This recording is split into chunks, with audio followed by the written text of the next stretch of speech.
Let's go. Snapbacks and tattoos, snapbacks and tattoos, nice whips, fly chicks, all that, cause cash rules. Snapbacks and tattoos, snapbacks and tattoos, nice whips, fly chicks, all that. Here, what's going on? April 12th. It is Thursday. So just got out of work, went home, changed a little bit, got a little dinner. My wife bought me a coffee because she knows I was tired. So we got a busy weekend coming up, so I doubt I'm going to be able to play. So I'm getting it done on Thursday. Plan on doing a 4-hour session, maybe 3, depending how tired I get or how late it is. Don't want to be dead for work tomorrow. So yeah, so we're gonna plan for 4 hours, and we are starting with our bankroll right now is at 500. So, but we're gonna keep the same 100 buy-in, and we'll have a stop loss of 2 more buy-ins, so a max loss of 300. But that's not gonna happen. It's not gonna happen. We're gonna run up this 100 just like before. We're gonna do it again, and we're gonna get this bankroll growing. That's what's gonna happen. We're gonna speak that into existence. So yeah, we're gonna stay at $100 buy-ins until, I don't know, we get the bankroll to maybe about 1,500, 2,000. Then maybe we'll switch over to a full 200 buy-in. Yeah, the buy-in there at Orange City is 200. But for now, we just can't do it. We can't do it with 2.5 full buy-ins. It's not gonna work. It's not gonna work. Even 5 100 buy-ins is not good, but it's where we're starting. And you know, there's some people out there that's just where you gotta start. You know. So that's what we're doing. We're gonna make it happen. It's not about what you have in life, is what you make out of life. And I'm gonna make this $500. We're gonna make it into something. So that's the plan. That's the plan for today. 4 hours plus money. We're gonna leave plus money and keep this thing growing. Maybe hit a high hand or 2. I've actually never hit a high hand ever. I mean, there's a couple ones that if I didn't fold, I would have had the high hand. I remember that hand. It was down in Miami.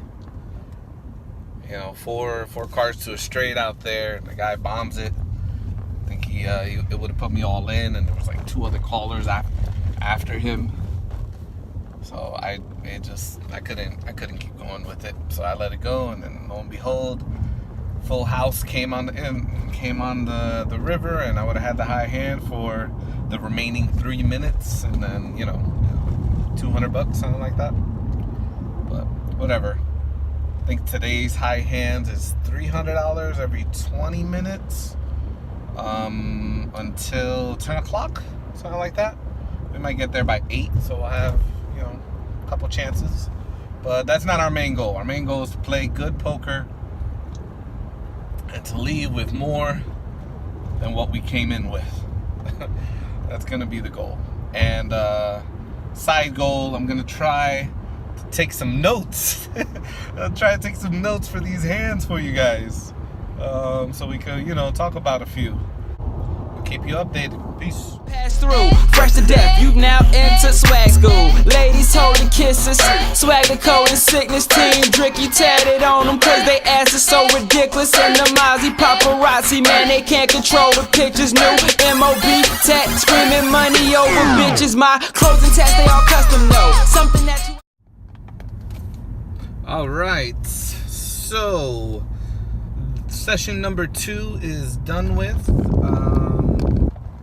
It did not go as good. It was going good until it didn't. So we sat down again with 100s, and this table was a lot more aggressive than session 1. So if I had to do a yin and yang, night and day comparison, it was this table. So Little backstory. As soon as I sit down at the table, there's about $400 pot and $200 all in, and the guy's thinking about a call, but instead of thinking about the call, the people are arguing, and they're arguing I don't care, you did this, and you didn't offend me, but obviously you did offend me because you said you were gonna put hands on me. Now the guy is an old guy, and the other guy is probably mid-40s, and they're just going back and forth. So they go back and forth probably for another 5-6 minutes before he makes the call, and the old man wins with ace 5, something stupid like that. When there was like 2 6s on the board or something. I don't remember. Came in at the end. But yeah, so so after that's done, and this guy is raking in his $600 chips, I get my first hand. I'm under the gun. I get ace king. I raise it to 15. Everybody folds except the old man who was on the button, and he 3-bets it to 35.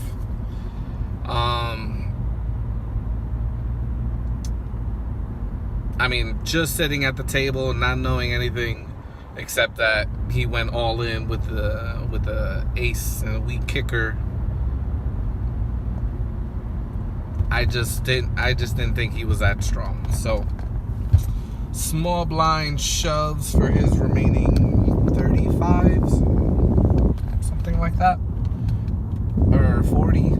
He bumped it up. He bumped it up to probably like $40. I don't know, maybe 30. Doesn't matter. It was short.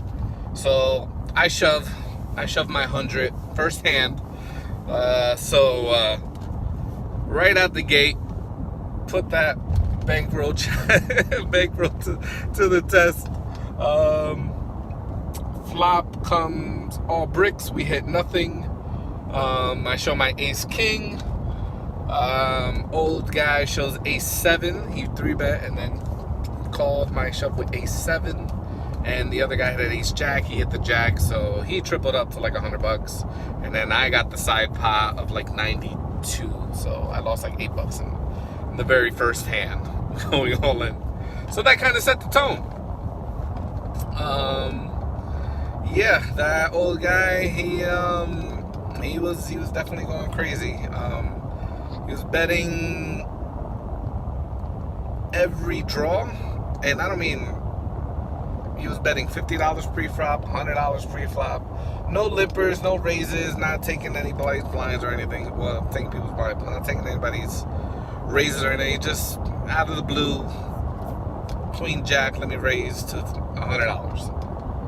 I'm just gonna bet $300. Who's gonna call? Type thing. So with that type of stuff, you just kind of have to wait it out. So 2 hours go by, and I rack up this $100 to about $275, and then the bomb comes. So big blind, I have pocket 10s. Old guy, he limps. He actually limps this hand. He limps, button limps, small blind limps. I limp. I know he's gonna bet. There's no reason to bet, have him 3-bet or $100 bet, and me call with 10s. It's just we're trying to keep the bankroll civil, but I also want to be in every pot with him in case I just kill the flop and then could take him when he does this. So flop comes 9 of hearts, 8 of spades, 7 of hearts.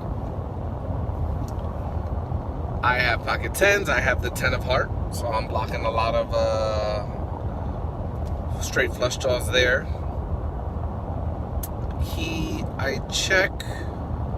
He bets 100. True to form, he bets 100 like he always does. Other two fold, and I go into the tank. Now, I didn't put him on a 9. I just didn't put him on a 9. Definitely put him on a flush draw and mid pair and something else to make a straight. Now, because I had the 10 of hearts, it just took a lot of his combos away. And having the overpair and the straight draw, it just, I couldn't get away from it. I did the numbers on it, and it looks like we were a flip. So I shove, he calls, true to form, knowing he wasn't gonna fold. So that was my big decision on the flop, was that if I shove, he's calling no matter what. Even if he had a 3, pocket 3s, he's calling. And he calls, ace is a turn, the turn is a 9, and the river is a 5, giving him the straights. No hearts, but pretty much he had exactly what I said about ace 6 of hearts. Yeah, so lost the 250 there, or the 275. He had me covered, and so I buy in for another 100. And very first hand is king queen. Us, we're down, so I was like, what's another 100? And he has ace jack. So ace jack versus king queen. We're live, all bricks. He gets the ace on the river again. I tell you, man, this guy, he was just running good. Absolutely think it was the wrong call. Not to be results oriented here, but we all limped pre-flop. The pot was, I think this is the determining factor here, that the pot itself before his $100 bet was $8, maybe $7 because of the rate. So yeah, it was about $8. So I needed to call 100 to win 8 with a coin flip. Why coin flip when I'm trying to build a stack? Now, if I had a decent roll already, I think that's the key. Like, what scenario would be the right scenario to call in that spot? And I think it comes down to the bankroll challenge itself, that we're there with a set goal of pushing our edges and not taking chances when we don't need to, because we're limited. You know, we're limited in the amount of buy-ins. We're limited in our funds. Now, granted, watching him and play for the 2 hours and him showing so many hands, you know, had a good read on him. And, you know, I'm glad that I was able to pinpoint his exact hand. But that should have gave me even more information to know where I was odds-wise and to make that fold. Not a bad call. I won't say it's a bad call. I just say it's the wrong call for what we're trying to do. So we only did 2 hours today. After that second buy-in, I really just didn't want to buy in again. I knew that if I bought in again, I was gonna stay open and play really loose, and that's just not good for the bankroll challenge. So we'll just chalk it up as a loss and move on. So bankroll wise, we have 300s. We are now at 300 in chips. I'm that dude. My backpack got cash that I make an ass clap like tap shoes. I'm international. Y'all niggas vaginal. I pass through. Fresh to death. You now into swag school. Ladies holding kisses. Swag the code and sickness team. Dricky tatted.